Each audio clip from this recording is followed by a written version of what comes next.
Yes. Have you, are you now listening to what? Yes. Yeah, thank you. Thank you very much. Yes, it's American literature. We are at it now. And Emerson and Thoreau, they are the two.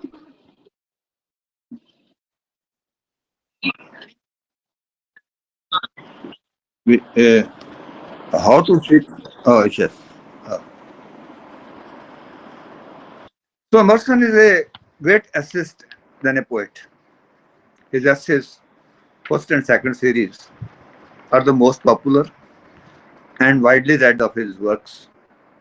According to Matthew Arnold, as Wordsworth's poetry is, in my judgment, the most important work done in our language during the present century, that was the Victorian period, Romantic period, or Victorian period, we can call it. So Emerson's essays are, I think, the most important work done in prose. From the thematic point of view, his essays are of three kinds: descriptions of the universe and its laws. The essays, namely in this collection, are self-reliance, compensation, spiritual laws, and the oversoul, circles, experience, nature, and realist. Analysis. Second is analysis of the moral faculties in human relationships in general: love, prudence, heroism, character, and manners. These are essays in this section. And third one, studies of more nearly particular problems of experience, that is, American scholar, history, art, the poet, politics, the New England reformers. As Conflicts has pointed out, his essays are twice born. Out of the journals came the lectures, and out of the lectures came the essays. So, his essays, I quote, strike one as being oratorial, for they are all reworked lectures. They are very much like Bacon's essays, dispersed meditations. Bacon's essays are called dispersed meditations. When at his best, he becomes aphoristic, and his prose style acquires an epigrammatic terseness, finish, and polish, as in the following. So some of the thoughts that he profits, he percolates in his essays are: trust thyself. Second is, books are lamps to guide our steps to the east again, where the dawn is. Life is our dictionary. Just as we see a word from a dictionary, life is like that. Life is the wisdom of life, he wants to say. The drop is a small ocean.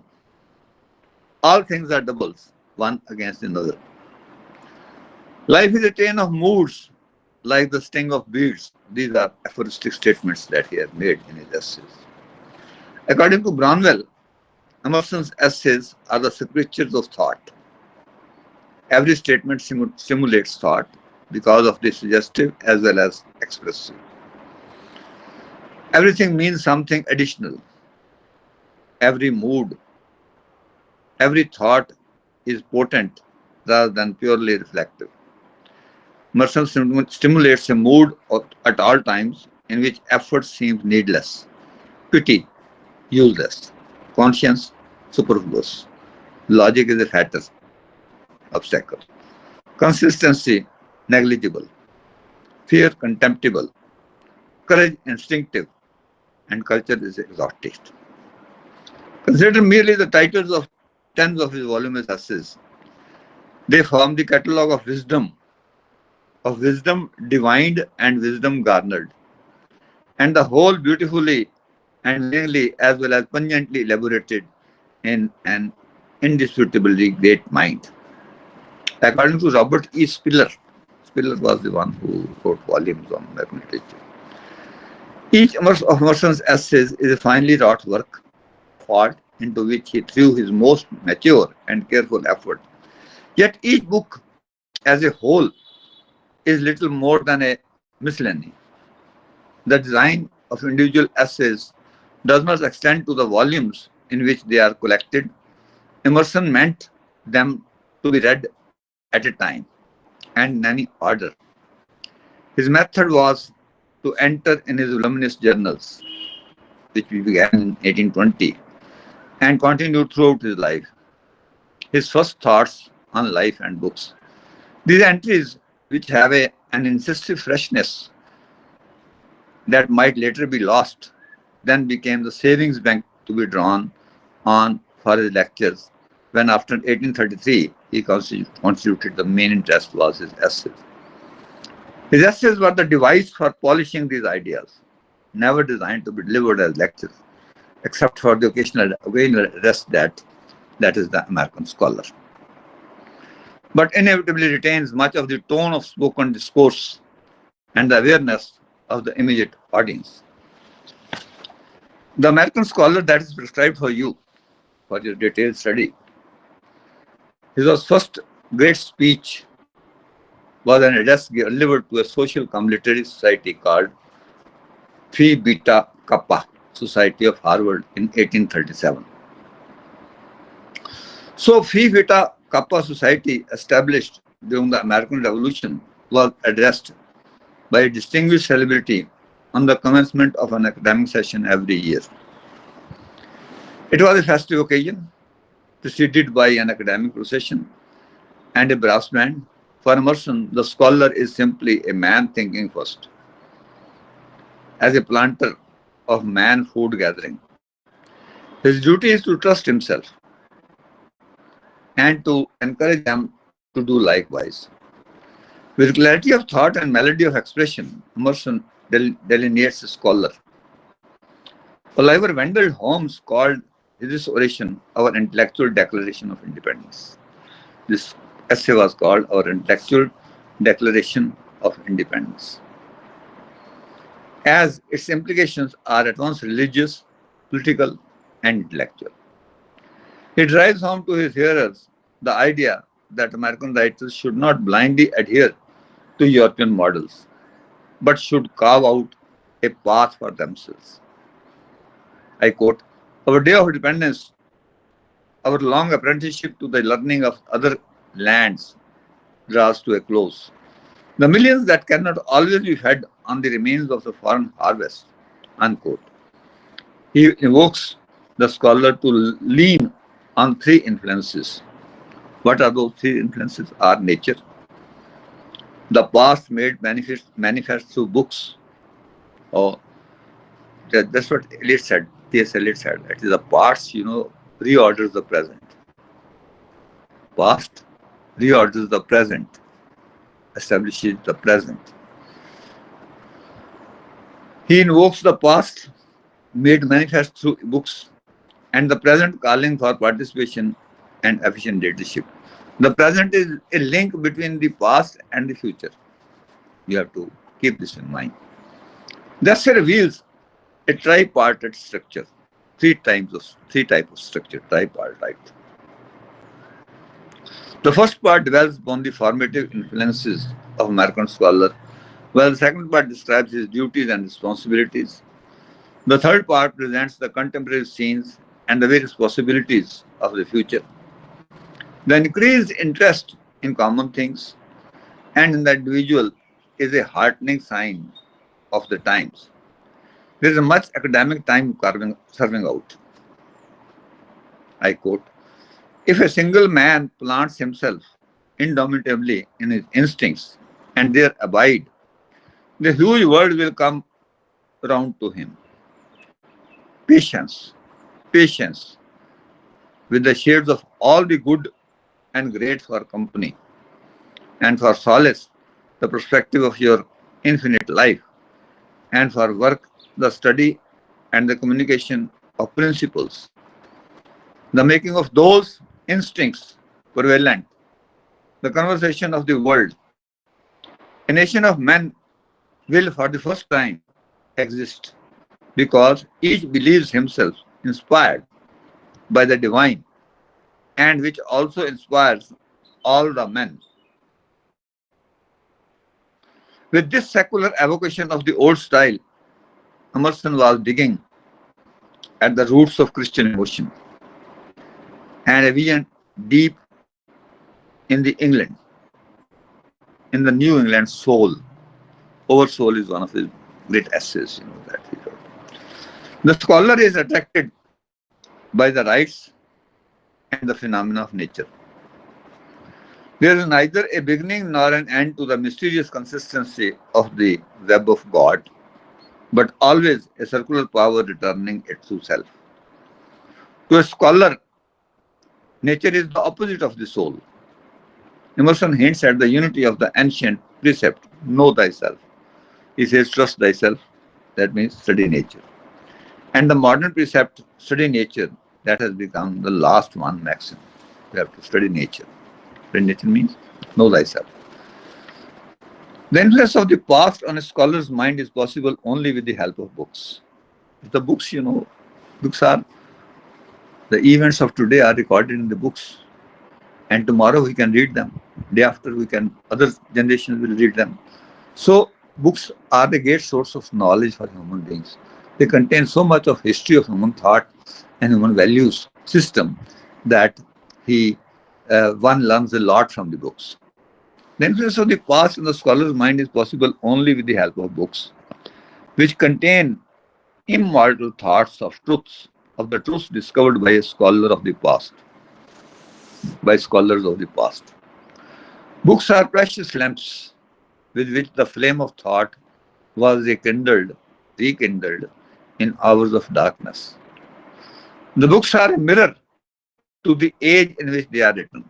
That's how contemporary ideas are explored into the books, expressed into the books.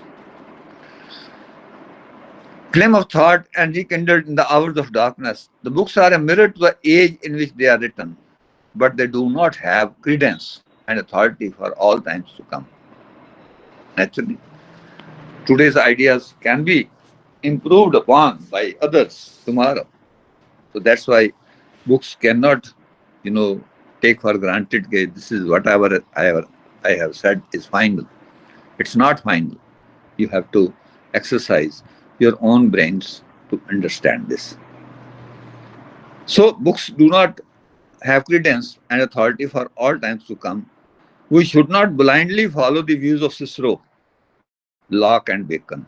In fact, Emerson considered reading almost as dangerous as it is useful. The books are the best of things, well used, abused among the worst. Their service should be confined to the scholar's ideal hours. Ideal hours. When he can read God directly, the hour is so precious to be wasted on other man's transcripts of their writings and readings.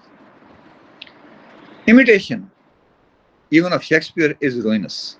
When you copy something, you lose most of the ideas. In fact, Emerson wants to liberate the scholar's mind from external influences, exhorts the scholars to read the books. The creative spirit and the discriminating manner. The American scholars should read sermons in stones. This is what Wordsworth said. That I am finding sermons in stones, books in running brooks. Sermons in stones and not in books. However, he does underestimate the value of the books, but tries to put them in proper perspective. However, the American scholar is not a statement of literary nationalism. In the context of Emerson, prolonged struggle and the problem of vocation, the nationalistic phrase of the address seems of diminished importance. In fact, Emerson was struggling to affirm the creed of self-reliance, and the fiction of the scholar was a phase of that struggle. So the intellectual domination of Europe interferes with the scholar's integrity. What is more, Europe is not the scholar's worst enemy. This has to be borne in mind, because that's what Mark Charnel also said, that you have to be disinterested. Literature Literary criticism is a disinterested approach to life. So, disinterestedness is one of the hallmarks of a scholar. He should not attach himself to ideas with what he wants to say. It would be wrong to presume that a scholar is a recluse who lives in a secluded and solitary life. Rather, the scholar should believe in action, which is the raw material out of which the intellect molds its splendid products. Emerson wanted to provide the American scholar with an intellectual muscles as well as intellectual backbone. This is very important. Most of us, the that's what W.B. Yeats said, we are poets of unaging intellect. But most of the scholars lack the guts in life. Courage of conviction is lacking. Like, Sophocles saying, I stand by what I said and I'm not going to withdraw. And he preferred to take a cup of poison rather than compromise on such issues. But it appears that Emerson expects too much of a scholar. On the one hand, he says that a scholar is a man thinking, while on the other he argues that the scholar should reveal his heroic mind by putting forward his total strength in appropriate action. It is not possible for a scholar to become a mountaineer, or a sailor, or an explorer, a soldier, and a politician. Though a scholar to be, though a scholar to become mountaineer, sailor, and politician though he is aware of the impulse behind the activities of these men. A scholar is a spectator of the panorama of life. Panorama means the platform of life. Panorama of life whose knowledge must be encyclopedic. Scholars' knowledge should be encyclopedic. This is very essential. Emerson believes in action, that it imparts a dignity to manual labor. This is very important. That's what Americans do. Dignity to manual labor, provided he does not sacrifice his opinions to the popular judgments and modes of action. Henry Nash Smith argues, the passage on the value of manual labor is enriching a writer's vocabulary. Merely confuse the issue by using action in a new sense. And the praise of action, because its pulse and rubies the scholar's discourse, seems almost decadent in its subordination of life to art, unquote. So the primary function of scholar is to inculcate a sense of self-trust. Self-trust. He has to be cheerful in encouraging the guiding men by showing them facts. The problem of self-trust had a special meaning for America, which was a young country and therefore feared to grow up intellectually. The scholar transcends the private consideration and leads the life of a glorious thoughts. His function is to think and propagate the best that has been thought and said in the world. This is what Matthew Arnold said, that you have to propagate the best that is thought and said in the world. Emerson assigns a noble and lofty role to a scholar and promises him, in return, the comfort of having done his duty. Further, the scholar should possess self-confidence in what he says. He should submit to popular tastes and opinions, which are often misleading. He has the courage of conviction to say everything as he knows, and that fear always arises out of ignorance. A scholar leaves a lasting impact as his ideas influence the common people who gladly bow to the great man. Common people are always, appreciative of the great people. To Emerson, the individual man has great potentialities for growth. He was a believer in the infinitude of man. Emerson's doctrine of self-trust can serve as a source of inspiration to everybody. Emerson believes that his age is an age of introversion, and there are good signs of the coming days in poetry and arts, in philosophy and science, in church and state. It is heartening to note that the lower strata of society is becoming the subject of poetry and prose, as is evident from the creative works of Goethe, Wordsworth, and Carlyle and Swedenborg. It is the individual who had to take up unto himself all the ability of the present, all the collected wisdom of the past, and all the glorious hopes of the future. It's the individual. The individual is linked between the past and the present. That's the present. Emerson concludes his essay by saying that the spirit of American man is thought to be timid.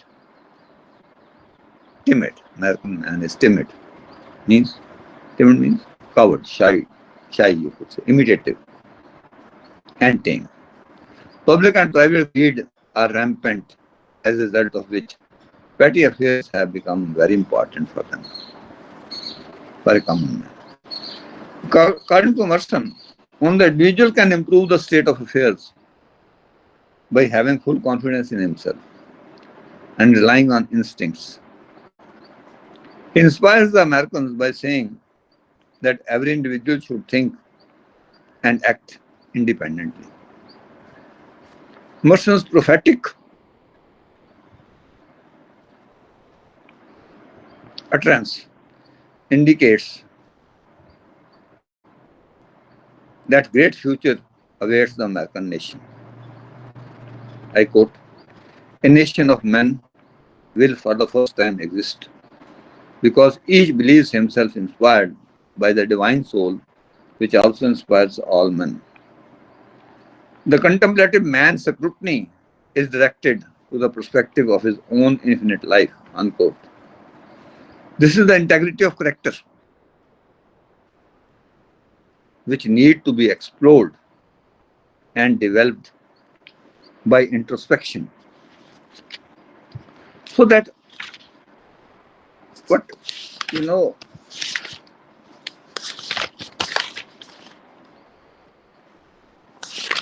what Emerson wants to say is, for example, his essay, he in his is a man thinking. In his distribution of functions, the scholar is a delegated intellect. In the light state, he is a man thinking. In the degenerate state, when the victim of society, he tends to become a mere thinker. Or still worse, the parrot of other man's thinking. So the American scholar, as a title, Emerson also says, down the duties of American scholars and he lays down the duties of the American scholars and makes thorough analysis of the contemporary state of affairs with a view to future possibilities. And Emerson makes a prophetic utterance that a great future awaits American nation. Great future awaits American nation. The duties which human beings have to perform, says Emerson, have been distributed over many kinds of individuals, each of whom tries to do his share of the joint work. In the distribution of functions, the American scholar may be described as a dedicated intellect. In the right state, the scholar is a man thinking, but in a deteriorating condition, when he is a victim of society, the scholar tends to become a mere thinker, or in worse, a follower into society's footsteps. Emerson is genuinely concerned with the scholar in the right condition. The scholar is a man thinking. The true scholar, according to Emerson, is the one only true master of all things that exist for his benefit. However, the scholar often goes astray and often errs with mankind, thereby losing his privilege In other words, he becomes a parrot of other men's thinking, other men's society's thinking. The American scholar would have to transform himself from a narrow specialist into a man of broad culture, participating in the world of ideas and action. This is very important. Once this narrow specialist had turned into a man thinking, he would find that his duties were all summed up in self trust. This thinking man who has allied himself with broad humanity would find his own age and his own country fit to work and himself fit to do the work. As an American, he was especially fortunate. The spirit of age became every day more democratic and more individualistic, magnifying the importance of a single man. It appears there is nothing new or startling in Emerson's view of a scholar as a man thinking. Though his way of putting forward his view is certainly new. It's also refreshing to note that Emerson gives the scholar a very exalted status by calling him the only true master. Here we find him glorifying the mind of the individual, and Emerson disapproves narrow and fragmentary reactions to life, most notably so in the American Scholar, where he pleads for the full man and also for the emancipation of the American.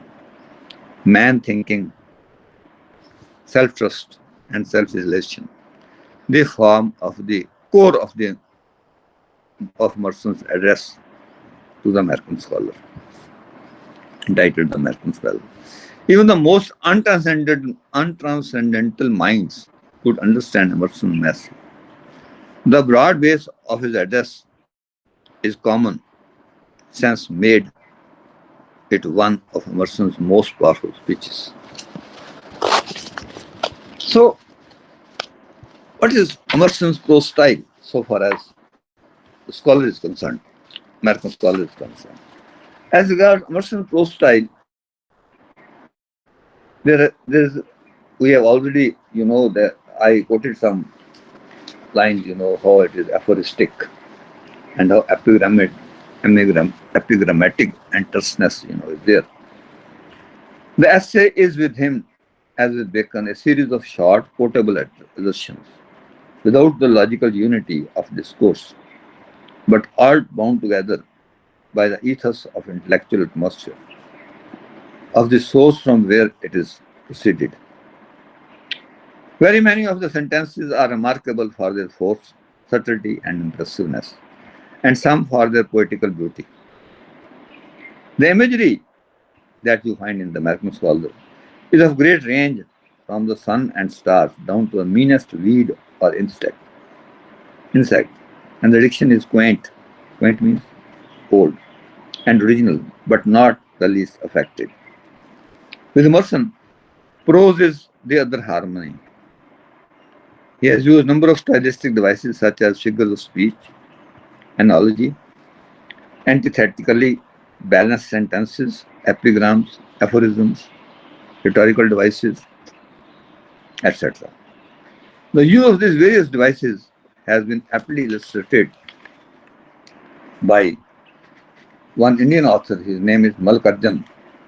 To quote him, the aptness of analogy in him is enforced by artistry of expression in the American Scholar, where he tells us it is one of central fire which flaming flow now out of the lips of Etna, tightens the capes of Sicily, and now out of the throat of Vesuvius illuminates the towers and vineyard of Naples.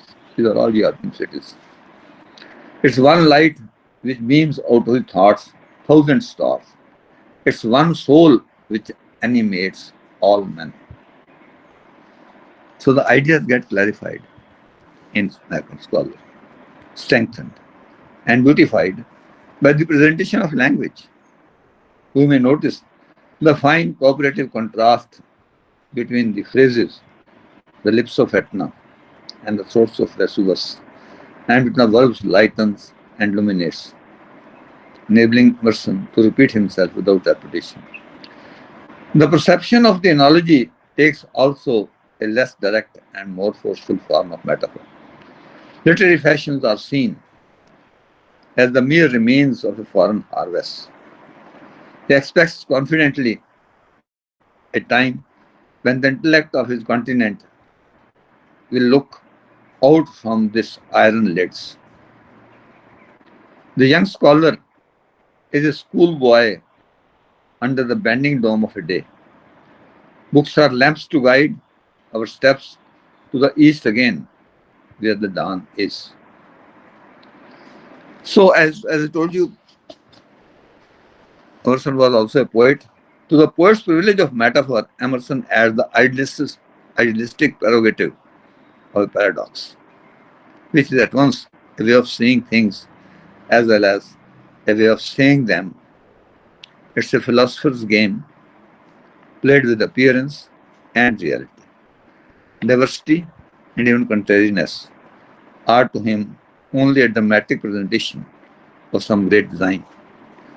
The private, secret presentiment, we are told, becomes the most acceptable, most public, and universally true. The drop is a small ocean, he says, an American scholar, the drop of water. The near explains the far. The design unites the animates and animates the farthest pinnacle of the lowest trench. And of course, most paradoxical one of, of all is one in which everything that tends to insulate the individual tends to union as well as greatness. So Emerson reminds us of Milton, especially in the American scholar, by his amplitude and sweep of his sentences, and rhythm, and the poetry of his description. He reminds us that just as often Bacon with his confident aphorisms, the fullness of longer sentences is balanced by the sharpness of the epigram and the greatness of antithesis. He has whole series of antithetically balanced sentences where he describes how experiences become truth and art in the crucible of a scholar's mind. Rarely noticeable also is the skillful use of rhetorical devices of inversion, repetition, and interrogation. Emerson has the poet's ear for a music of words and something even of the more obvious phonetic, euphonic satisfactions of words may be found in Emerson's prose. Apart from the usual balancing of sound and sense, characteristic of antithetical construction, we notice also the devices of rhythm and balancing of sound through repetition and contrast in passages like the one. This is from American scholar. Every day, says, I quote, every day the sun and after sunset, night and her stars. Ever the winds blow, ever the grass glows. Every day, men and women converse and behold, and see each other.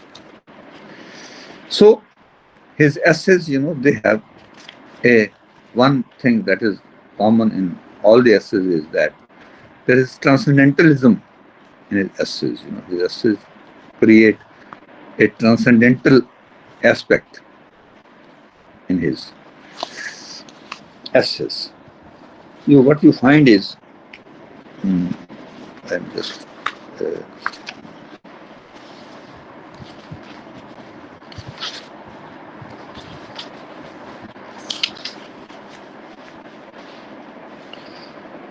Emerson's writings, particularly in essays, one encounters the true spirit of American civilization.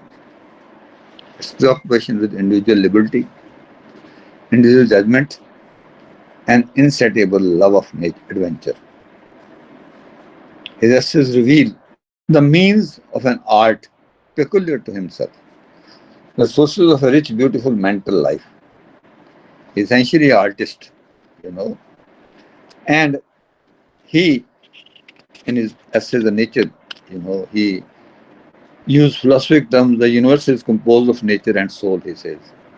All that which is not me, that's both nature and art. All other men are ranked this same nature. They are regarded as nature only.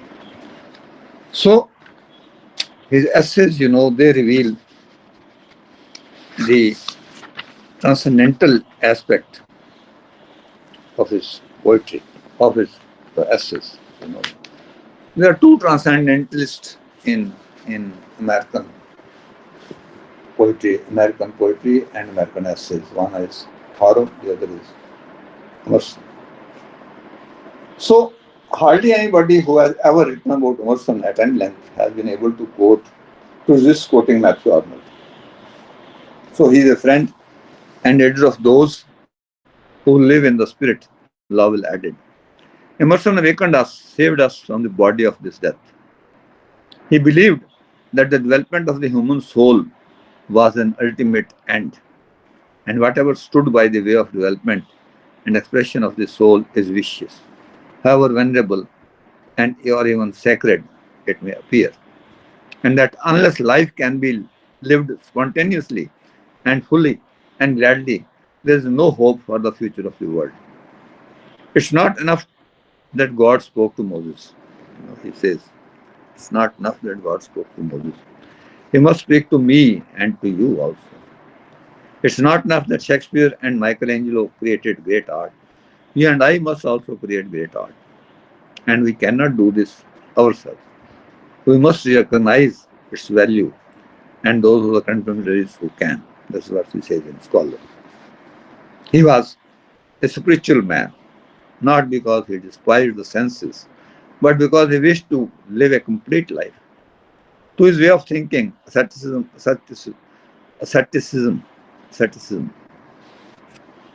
was not satisfactory alternative to indulgence.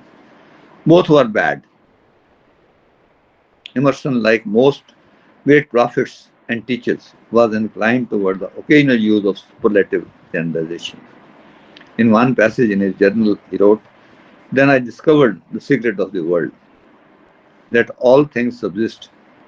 They do not die, but only retire a little from the sight and afterwards return again." Unquote. In many different ways, Emerson was bound up with this idea of eternal flux and flow. This is life is an eternal flux, continuous flux and flow. That is movement. We move from one to the other. The indestructibility of matter and or energy, the transmigration of spirit, the fundamental oneness of core soul, the idea of deity in which all things are absorbed. Deity is supposed to absorb everything. The raptures of the prayer and the ecstasy of devotion lose all in one being. The dancer and the dance cannot be separated. The dancer, the skater, and the equestrian furnish important figures to Emerson. He says the dance of life is a balancing act. We have to learn to balance our lives. Only then we can dance properly. The art of living is the art of learning to skate on surfaces, and the equestrian in the circus, throwing himself from horse to horse and balancing first on one foot and then on the other, achieves what we must all achieve in other ways. So man is his own balancing point, where everything may be affirmed and denied with equal reason. As the health of the body depends upon circulation and blood circulation, and sanity of mind upon the variety and facility of association, so we need the whole society to achieve symmetry, accepting the changing and jangle of contrary tendencies. Emerson believes that both rationalists and mystics have their place in life. One brings us closer to experience, the other to God. Mystic takes us close to God, and the one to experience, one rationalist. True skepticism is not unbelief, denial, scoffing, nor profligate disdain, nor the doubter must always doubt his own doubts. So Emerson praised Montaigne for not occupying a middle ground between the abstractionist and the materialist, finding both wrong by being extremes and striving to take up his own stand on the beam of the balance. So Emerson's creative writings are persuasive statements. This is very important of his philosophical views. Like other transcendentalists, he never formulated a systematic philosophy. In fact, he was not a systematic thinker and did not formulate a consistent system of thought. Rather, he was an eclectic, eclectic one who selects, who took his materials from different sources. For instance, he drew his idealism from Plato and identified the entire philosophy with him alone. Plato is philosophy, and philosophy is Plato. Plato is philosophy, and philosophy is Plato. Nature, oversoul, and self-reliance, and the American scholars contain many statements which are identical with Plato. According to Emerson, nature and man proceed from the same source. Therefore, man, some mysterious affinities exist between them. To mankind, nature serves as a source of useful commodities, as an incarnation of sensuous and spiritual beauty, as an inexhaustible storehouse of illustration of the moral life and the symbolic revelation of deity. I quote, "The noblest ministry of nature is to stand as the apparition of God." Apparition, prashant, shadow. He says, Emerson believes that there seems to be a necessity in spirit to manifest itself in material forms, and day and night, river and storm, beast and bird, acid and alkali, pre-exist in the necessary ideas of the mind of God. As a projection of God is the unconscious nature, is inevitably a remoter and inferior incarnation of the divine than that which has been achieved in man. So Emerson was tempted to a tree, pity a tree, as some people pity a noble animal, for the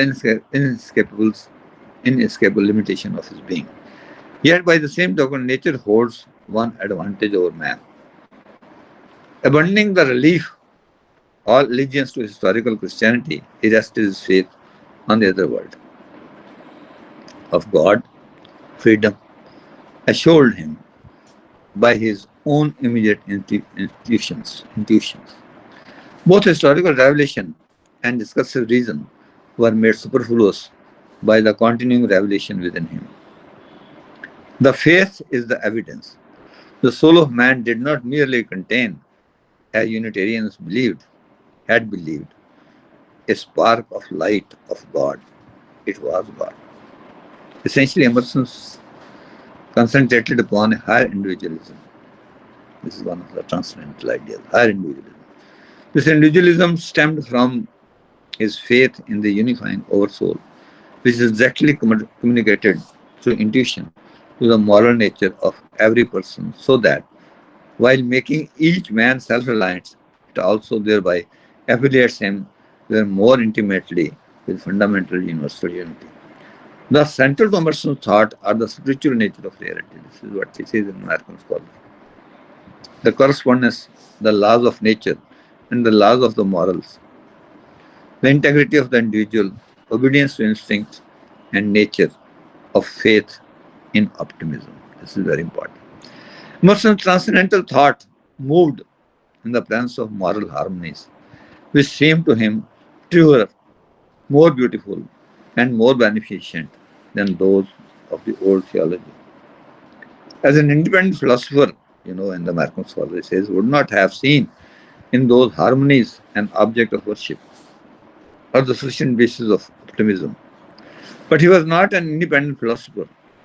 In spite of his belief in independence, he inherited the problems of preoccupation with the theology from which he started, being in this respect like the German idealists who who, with all their pretense of absolute metaphysics, were in reality only giving elusive and abstract forms to their traditional theology.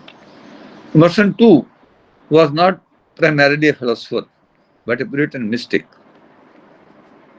with poetic fancy and gift for observation and epigram. And he saw in the laws of nature, idealized by his imagination, only a more intelligible form of the divinity he had always recognized and ignored. So, in the remaining part of my lecture, I will develop on theory of Emerson, you know, as a theorist. Human consciousness and his ideas play a dominant role in the complex engagement of Emerson with the spirit. The essay proves, the essay American scholar proves to Emerson to be most congenial form for him. It's the best means for registering the thought process of one who is perpetually reordering his experiences according to the developing perceptions. In the essay, we are legitimately at the conceptual plane. The strength of the essay is preeminently that of thought and its progress, and not of metaphor, which is normally associated with a poem, a play, or fiction. But the value of an essay as art depends on the extent to which it succeeds in communicating the feel of life. This is very important. And a sense of movement through an authentic dramatic organization.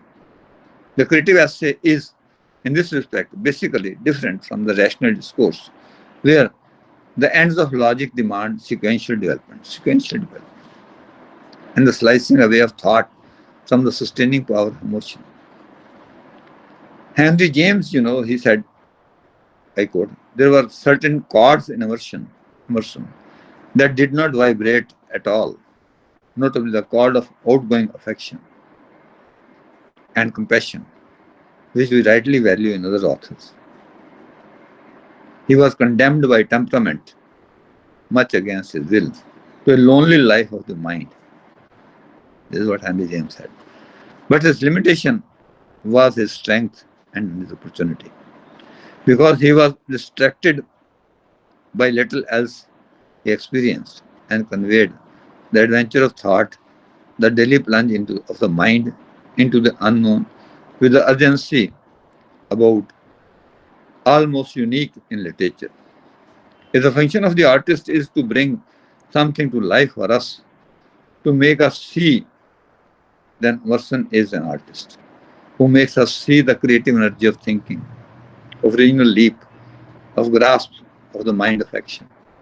His achievement can be described with little adaptation in the words of Coleridge, used to describe Wordsworth's purpose of lyrical ballads, to give charm of a novelty, the thing of everyday, charm of novelty, and exciting a feeling analogous to the supernatural, by awakening the mind's attention to the lethargy of custom, and directing it the wonders of the power within us, an inexhaustible nature treasure, but for which, in consequence of the film of familiarity and selfish solicitude, we have eyes yet see not, ears that hear not, and minds that neither feel nor understand.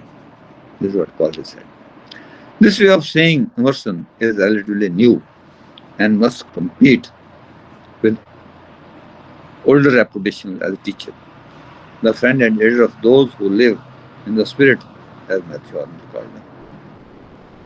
So this is what I wanted to say on Emerson. He is a great thinker, poet, and essayist, above all. And that his essays, they depict his concept of nature, his theoretical basis, his poetical spirit, and the poets, the poet is one. Come, lay in thee in thy soothing shade, and heal the heart which sins has made. This is how So here we end. Any questions, please, on what I said today? Any questions that you might like to ask?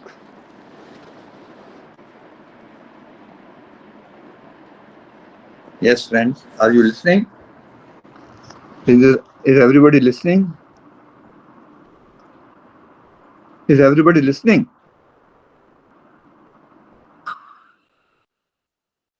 Uh, any questions? It's all right. For me,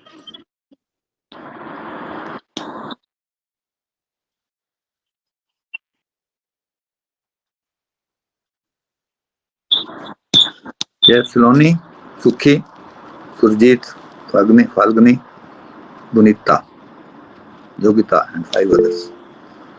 Yogita Sarwar, thanks, sir.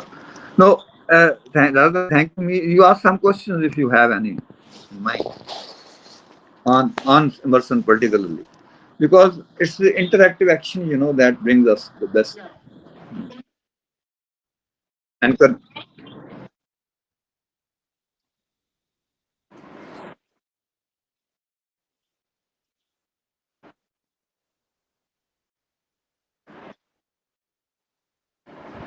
now, tomorrow I should take up Walt Whitman, but then Walt Whitman, again, you have only four sections prescribed on Song of Myself. So I'll naturally have to deal with the poems individually also. So I would like you to first read the poems. There are only four poems. They are easily available even on the internet, and you can come fully prepared. Please. What is Song of Myself? Oh, good evening. Yes. Yes. Transcendental. Transcendentalism is a kind of feeling, that you transcend this world and try to reach the other world. Trans means transcend, spiritual, mystic, individualism. Yes, yes.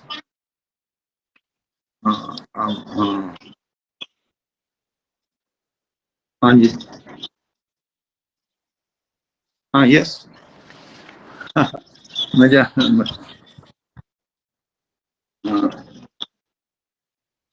Hmm. So actually, Emerson's creative writings, they are persuasive statements of his philosophical views.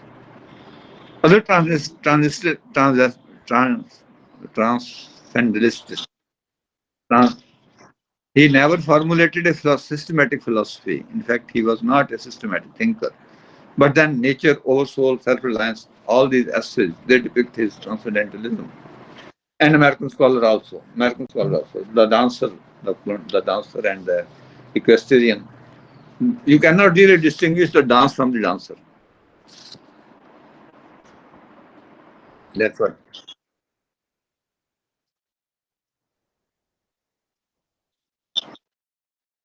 No. Oversoul, oversoul is a must. Transcendental. But American scholar is a must.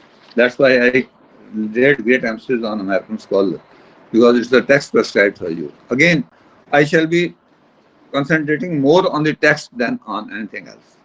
Text is very important for us. Okay. नहीं नहीं नहीं कोई बात my duty. Yes, it's my duty. It's my duty. It's my duty. Okay.